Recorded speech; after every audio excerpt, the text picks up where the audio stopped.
صرف 5 منٹ کا مدرسہ قرآن و حدیث کی روشنی میں 184واں دن 4 رجب المرجب۔ نمبر 1، اسلامی تاریخ۔ حضرت عمر رضی اللہ عنہ کی بہادری۔ حضرت عمر رضی اللہ عنہ کی بہادری سے کون ناواقف ہوگا؟ ساری دنیا ان کی شجاعت و دلیری کا اعتراف کرتی ہے۔ شروع اسلام میں مسلمان کعبہ کے پاس نماز نہیں پڑھ سکتے تھے، لیکن عمر فاروق رضی اللہ عنہ کے اسلام لاتے ہی مسلمان خانہ کعبہ میں کھلم کھلا نماز پڑھنے لگے۔ حضرت علی رضی اللہ عنہ فرماتے ہیں کہ میرے علم کے مطابق ہر ایک نے ہجرت چھپ کر کی، لیکن حضرت عمر رضی اللہ عنہ نے علی الاعلان ہجرت کی۔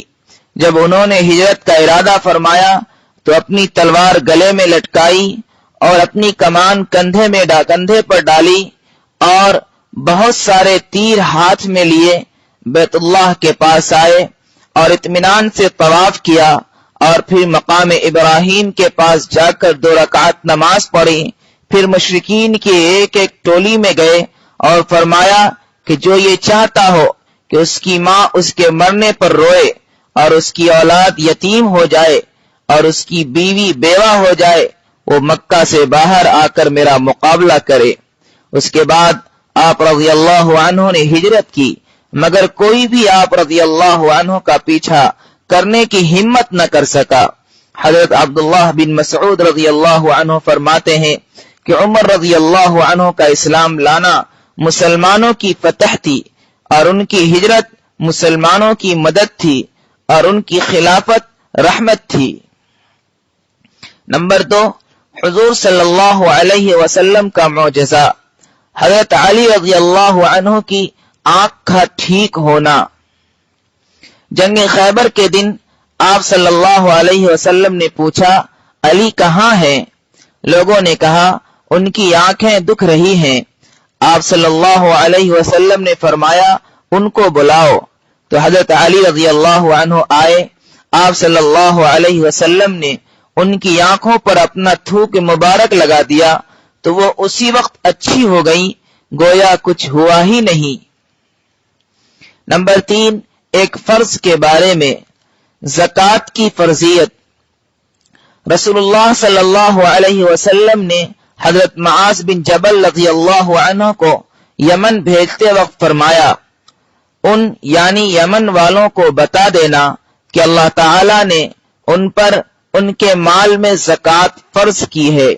فائدہ، اگر کسی کے پاس نصاب کے برابر مال ہو تو اس میں سے زکوٰۃ ادا کرنا فرض ہے۔ نمبر 4، ایک سنت کے بارے میں، دنیا و آخرت کی بھلائی کی دعا۔ اس دعا کا خوب اہتمام کرنا چاہیے، اس میں دونوں جہاں کی بھلائی طلب کی گئی ہے۔ رسول اللہ صلی اللہ علیہ وسلم اس دعا کو اکثر پڑھا کرتے تھے، ربنا آتنا فی الدنیا حسنہ وفی الآخرۃ حسنہ وقنا عذاب النار۔ ترجمہ، اے ہمارے رب، ہمیں دنیا میں بھی بھلائی عطا فرمائیے اور آخرت میں بھی بھلائی عطا فرمائیے اور دوزخ کے عذاب سے ہمیں بچائیے۔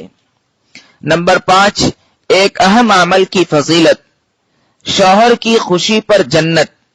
رسول اللہ صلی اللہ علیہ وسلم نے فرمایا، جس عورت نے اس حال میں انتقال کیا کہ اس کا شوہر اس سے راضی تھا تو وہ جنت میں داخل ہوگی۔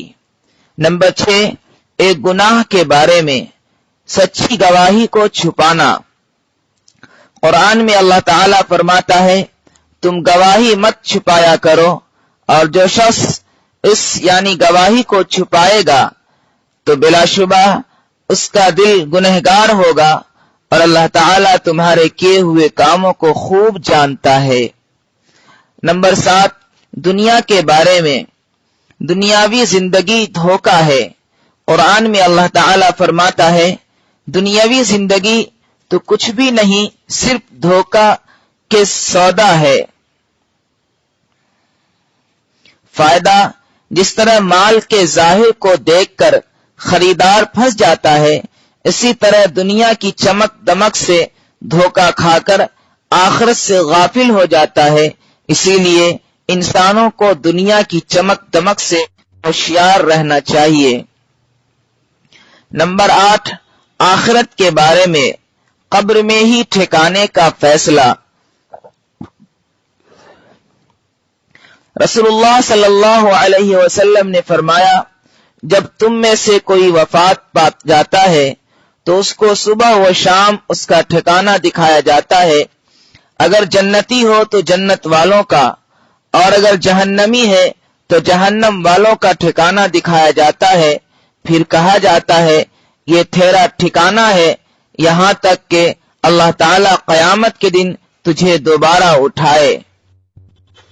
نمبر 9، طب نبوی سے علاج، کھجور سے علاج۔